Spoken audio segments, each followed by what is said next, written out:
Richie, thanks for joining us and congratulations, your side worked hard tonight. I think we worked hard. I don't think we worked that hard out of possession in the first half. There was too many times when the ball went forward over the midfield three and they landed on the second ball and a little ricochet, then they could have got in, but we should be walking away winning that game 4-5. Ruel should have 3 or 4 himself. And in the end, we make a couple of bad decisions. We've hunted down the right, he should just put it down the channel. And obviously then Sol has a goal kick in the last minute and he kicks it straight down the middle of the pitch to Ripley, who then launches it because that's all they do. And we have to defend another corner where the keeper's coming in. So it's always terrific in coming for them corners. However, we don't really need to do that. We could have dominated the ball a little bit more than what we did. But I think there was only one team in it for the majority of the game. The winner was a special one from Idrissa Mazuni. Yeah, we know that Chislett's a really good player, but we thought we could identify running off him. We didn't quite get it right in the first half, but I'm happy that side where Idris, he's made a run, he's played it inside, and then he's not stood still or retreated in the same line. He's actually run inside, got in a pocket and running in a gap in it. And the ball by TJ is a Premier League pass. We know he's capable of that, but it's an unbelievable ball. As you say, there should have been more, denied by the woodwork, and some good saves from Conor Ripley. Yeah, I thought he was the best player on the pitch, Conor Ripley. I know we had some really good performers, but some of the saves that he made, even that, the one-on-ones, sometimes you're waiting for a goalkeeper to go down early or kind of open his, but he stayed big. He delayed it as long as possible, and we've got to be taking the chances, but you have to take it out. I thought he was exceptional tonight. And so was Sol Bryn in the closing stages. Well, I don't think he had anything to do. It was just in the 93rd minute. Sol is I think he's 21. Is he 21, Sol? 21-year-old keeper.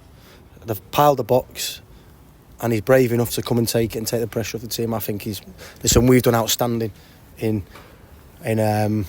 replacing Lawrence Vigouroux with Sol, because Viggs was a massive part of our team last year, and we've gone out and we've given his third loan, where he was brilliant in League 2 this year, and he has been an exceptional part of our team. How bad is the injury for Theo Archibald? We don't know yet. He's far too early. I'm not sure. I'll leave that to Keats. I wouldn't want to speculate anything. We don't think, touch wood, that it's anything too serious. But when he jarred his knee, so you never know. How difficult was it to prepare for this game with Andy Crosby losing his job last night and this afternoon David Dunn leaving the club? Do you know what? It was difficult anyway because he played a back five. He played a back in the last 2-3 games. He played a back five. He played 4-4-2. He played 4-3-3. So it's always difficult anyway. So I think then it's important that you don't overcomplicate it. You trust the players to do certain things, which are the basics and our principles. But then you just give them 2 or 3 things, like running off their midfield. I'm pleased that the goal came from that. Every time we switch play in the first half, you want to switch play by Ethan Galbraith coming inside, but then taking touch after touch after touch. And by the time it gets out to TJ, they've shifted across. I think when we switched it quickly and we played 1 and 2 touches, then the gap started to appear in their midfield, and we looked threatening too many times in the first half. We played it down one side, tried to play a channel ball because we wanted to get in races because we have athleticism at the top end of the pitch. But all in all, I thought it was difficult coming in on a Tuesday night to Stoke. Not many can do it. It's a little cliche, that one. Stevenage lost, you closed the gap at the top. It's a fantastic one. We just keep going, concentrate on ourselves. You mentioned there that this club has lost its manager, and you know what it's like. Everybody starts texting, why didn't you leave it one more game? And it's hard, this change of manager, he's done this. And all I text back is, it's about us. It's about us. If we do the basics right, we've got good footed players. It's a privilege to work with these young players and watch them learn and watch them grow every day and where they've come from. Again, we're finishing the game. You look at the game. Look at you go through our team. Sol 21, Dan App first season in League 1, Jordan Brown, El Mazuna first seasons in League 1, young players.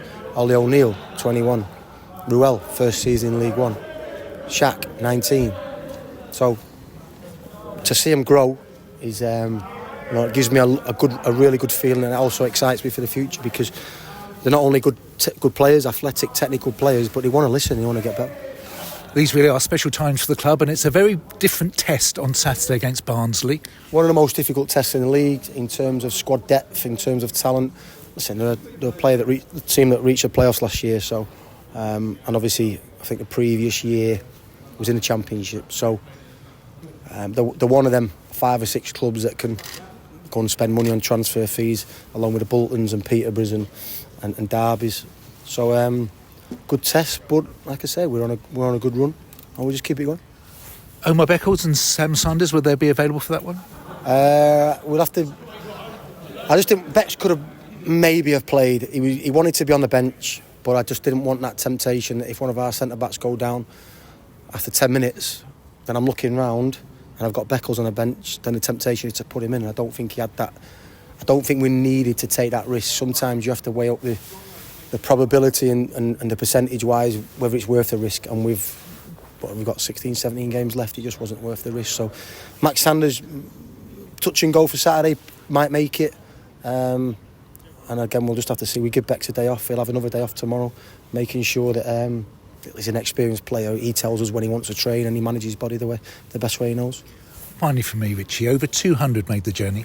Yeah, I was actually couldn't believe it when I walked out, because I looked at that end and I thought, how many have we brought on a Tuesday night? I couldn't believe it. And then he informed me that when he started joining their pre-match song, I think it was an Elvis song, and he started singing along to us. Like, what's going on there? But then he'd informed me that the away supporters have been moved now. But no, terrific. I thought we gave them a really good performance. Gutted that we didn't get 2 or 3 more goals for them. But yeah, I mean, brilliant. And like I say, we're enjoying a really good run. We're enjoying some good times. The fact that we're going toe to toe with the Portsmouths, with the Boltons, with the Charltons. Port Vale, probably not as big as them, but difficult place to come, especially with the weather. Fair play to their ground staff and everyone and got the game on, because Burton's not too far away, and obviously they've called us. So credit to the club. I hope they get a new manager in. I know Dave Flitcroft well, and we wish them all the best. Thank you, Richie. Well done.